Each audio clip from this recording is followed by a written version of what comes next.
Oh, the creative roadmap. This little document is wildly important for both agency teams as well as in-house creative and growth teams. This document is essentially going to spell out at any given time, what were the learnings from our past test? What are we working on now? And the most important question, especially for those of us agency side, what is coming up next? Now I'm gonna give you the cheat code here because I've used roadmaps that were pretty damn complicated. They would use Supermetrics or Funnel.io to input the hook rates, the amount spent, the CPA, all of these metrics. And while that looked and felt good when we were first presenting it to the client, I'm going to be honest, those reports broke all the time. And to be honest, I was never actually going through and looking at those metrics in the creative roadmap. I was looking at them in the retro documents or in the ad account or more likely in Motion. So I found that the best approach, especially to actually keep your teams accountable and to actually write down the learnings and to actually maintain and keep an up-to-date creative roadmap, you have to keep it simple and also focus much more on the qualitative feedback and the analysis that you're drawing from your tests. Because don't worry, we're going to be doing a deep dive on the reporting metrics when we're doing our retros. So this reporting of the metrics doesn't really need to happen at the roadmap level from my point of view. I'm sure some people would disagree with me. So here's what my personal template looks like, and you can definitely copy this for your own use, but I'm gonna warn you, it's pretty basic, pretty simple, but I do have an example one that we can look at. Okay, creative testing roadmap. So you see here we have testing concepts. So I like to put the format, is a video, is it an image, and then really the overall formatting testing concept that we're doing. So here we have a statistics ad.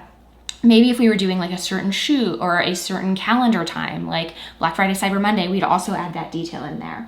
Now the idea is actually like a mini form of the brief, so to speak. Here is where you're going to be outlining your why for testing this, as well as giving a little bit more details on how you want this to come to life. What types of assets do you want to use? Is there specific copy that you want to use here? Now this is not the place really to be writing out the entire script or to be writing out the entire explainer portion of the ad if you're doing one of those types of creatives. It's really about getting the core idea there and the why so that everyone is really clear on why you've prioritized this specific creative.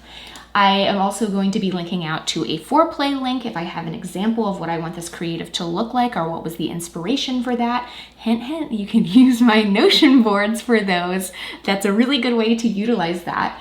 And then if we're doing a UGC creative, I'll link out the brief right there as well. And then I'm detailing the image type as well as the formats. And then I will have a frame link there for the finished assets so that when you start actually testing a lot of things and you're going through this entire roadmap, it's really easy to go back and say, oh, we want to take a look at that asset. We just have to go look in the creative roadmap. And then here I have, oh, is it approved? Is it not approved? And then I also like to detail the date that it was launched inside of the ad accounts. And then here are the learnings that we're really going to be scraping here. Now I like to give really high level learnings for like what happened in the ad account, right? So, oh, we were able to scale it up in the testing campaign and we scaled it to other campaigns, or we just turned it off because it wasn't performing well. Oh, and like if this was a top performing ad for a certain period of time, you definitely want to highlight that. And then of course, like a part of your analysis should be to go through the ad comments and see what type of feedback you're getting. So you want to detail that. And then it's time for you to start getting more of that qualitative analysis. Why do you think this ad creative worked? Was it because of the statistics, the messaging? Was it because of the imagery? Surmise why based on the feedback you're getting from your customers, but also just based on the data that's inside of the ad account. And then also list out potential iterations. Hey, we should try swapping out different images. We should try swapping out different messaging types. Oh, are there any other opportunities in future creatives where we could try testing this certain feature or this certain variable a little bit further to see if that's what's really moving the needle here?